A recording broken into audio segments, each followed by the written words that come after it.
আসসালামু আলাইকুম সম্মানিত ভিউয়ার্স ও শিক্ষার্থীবৃন্দ, সবাইকে আমার আর টেক সলিউশন ভিডিও চ্যানেলের নতুন আরেকটি ভিডিওতে স্বাগত জানাচ্ছি। তো আজকে আমি যে বিষয়টা নিয়ে কথা বলবো সেটা হলো আমাদের তৃতীয় সপ্তাহের যে ষষ্ঠ শ্রেণীর ইংরেজি বিষয়ের যে অ্যাসাইনমেন্ট দেওয়া হয়েছে সেই অ্যাসাইনমেন্টের সলিউশন নিয়ে কথা বলবো। তো সম্মানিত ভিউয়ার্স ও শিক্ষার্থীবৃন্দ, তোমরা যদি আমার এই চ্যানেলে নতুন হয়ে থাকো অবশ্যই আমার চ্যানেলটি সাবস্ক্রাইব করবে এবং পাশে থাকা বেল আইকনে ক্লিক করবে যাতে পরবর্তী ভিডিওর আপডেট তুমি পেয়ে যাও। তো চলো আর কথা না বাড়িয়ে আমরা মূল অংশে ফিরে যাই।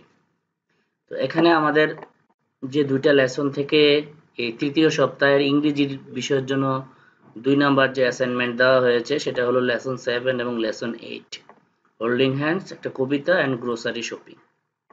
তো দুটা কাজ দেওয়া হয়েছে। প্রথম যে কাজটা দেওয়া হয়েছে সেটা হলো justify the title of the poem holding hands at least 5 sentence.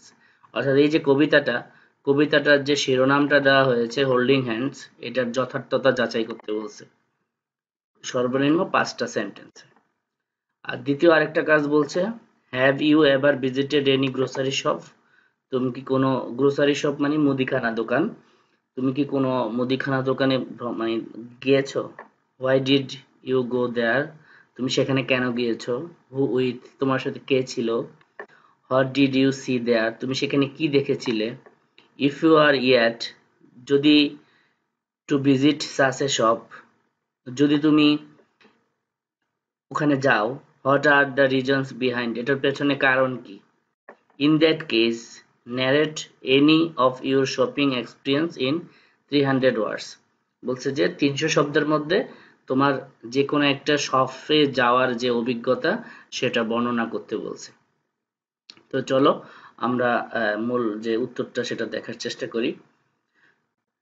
প্রথমে আমরা যেটা করতে বলছে যে justify the title of the poem holding hands, অর্থাৎ এটার যে এই কবিতাটার যে হোল্ডিং হ্যান্ডস শব্দের অর্থ হলো হাত ধরা। এই কবিতাটা তোমাদের বইয়ে দেওয়া আছে, বইয়ের 19 পৃষ্ঠা সম্ভবত। বইটা পড়ে নিবা। কবিতাটা পড়লে উত্তরটা তোমার জন্য আরো ক্লিয়ার হয়ে যাবে যে কেন এই কবিতাটার নামকরণ হোল্ডিং হ্যান্ডস করা হয়েছে, এটার যথার্থতা। তো আমরা এখানে 5টি কারণ লিখে দিয়েছি বা 5টি মানে সেন্টেন্স লিখে দিয়েছি। তুমি এটাও ফলো করতে পারো, বাট তোমার কাছে যদি এর চেয়ে বেটার কোনো অপশন থাকে তুমি সেটাও চুজ করতে পারো। তো প্রথম আমরা লিখেছি the naming of this poem has been justified, এটা যথার্থ হয়েছে। In this in the poem, এই কবিতায়, the elephants are holding each other tails, এই কবিতায় হাতিরা একে অন্যের লেজটা ধরে রাখে। ইট শোস দেয়ার ইকুয়ালিটি, মানে এই যে তারা লেজটা ধরে রাখে এটা দ্বারা তারা সমমানসিকতা বোঝায়, সমতা বোঝায়। এজ এ রেজাল্ট, ফলে দে আর নেভার ফেল, তারা কখনো ব্যর্থ হয় না। অর্থাৎ তারা যখন সার্কাসের রিংয়ে হাঁটে কিংবা কোনো পদচিহ্নে হাঁটে তারা কখনো ব্যর্থ হয় না। তো since elephants hold together by the tail, যেহেতু এখানে এই হাতিরা তারা তাদের এই ইয়াগুলো কি তাদের ল্যাজগুলো একে অপরকে ধরে রাখে। তো ধরে রাখাটা অনেকাংশেই হোল্ডিং হ্যান্ডস, হাত ধরার মতোই বোঝায়। তাই the name of the poem has become appropriate to hold hands, এই যে হোল্ড হ্যান্ডস যে নামটা এটা উপযুক্ত হয়েছে, অ্যাপ্রোপ্রিয়েট হয়েছে। তো তোমাদের কাছে যদি আরো বেটার কোনো অপশন থাকে তোমরা সেটাও চুজ করতে পারো। তাহলে আমরা প্রথম যে অংশটা সেই অংশটার উত্তর দেখে নিলাম। চলো এবার আমরা যে আমাদের যে শপিং এক্সপিরিয়েন্স সেই শপিং এক্সপিরিয়েন্স এর উত্তরটা দেখে নিই। যে এখানে 300 শব্দের মধ্যে লিখতে বলছে যে তুমি একটা গ্রোসারি শপে গিয়েছো, মুদিখানা দোকানে, তার বর্ণনা লিখবে।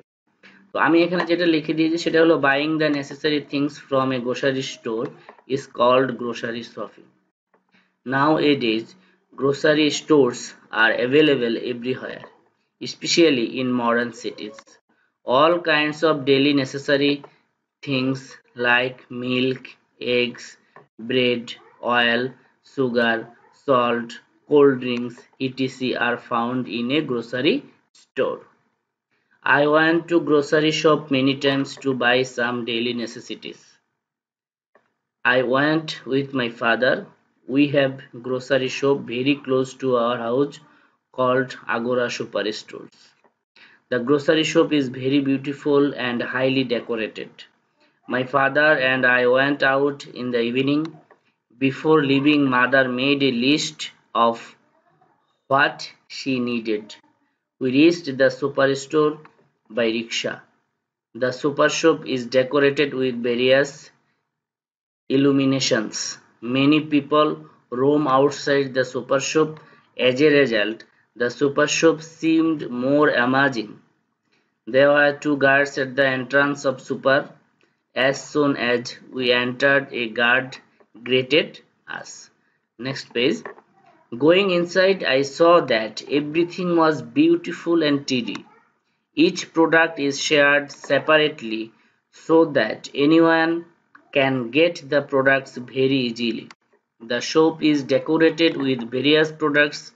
Everyone is happy following the rules and regulations and buying the necessary products. My father and I were looking at the list and buying our products. We bought potatoes, salt, rice, eggs, milk, oil, and a variety of vegetables. I like to eat chocolate, so my father bought me some chocolate. My father then went to the counter to pay the bill. Then my father and I came back home by rickshaw. Liked it very much. That day was become memorable for me. তো এখানে একটি shopping এক্সপিরিয়েন্সের ঘটনা দেওয়া হয়েছে। তোমার কাছে যদি আছে বেটার কোনো শপিং এক্সপিরিয়েন্স তোমার নিজের জানা থাকে, তুমি সেটা এখানে যোগ করে নিতে পারো। আর আমারটা যদি ফলো করতে মন চায় তুমি ফলো করতে পারো। তো সবাইকে ধন্যবাদ জানাচ্ছি।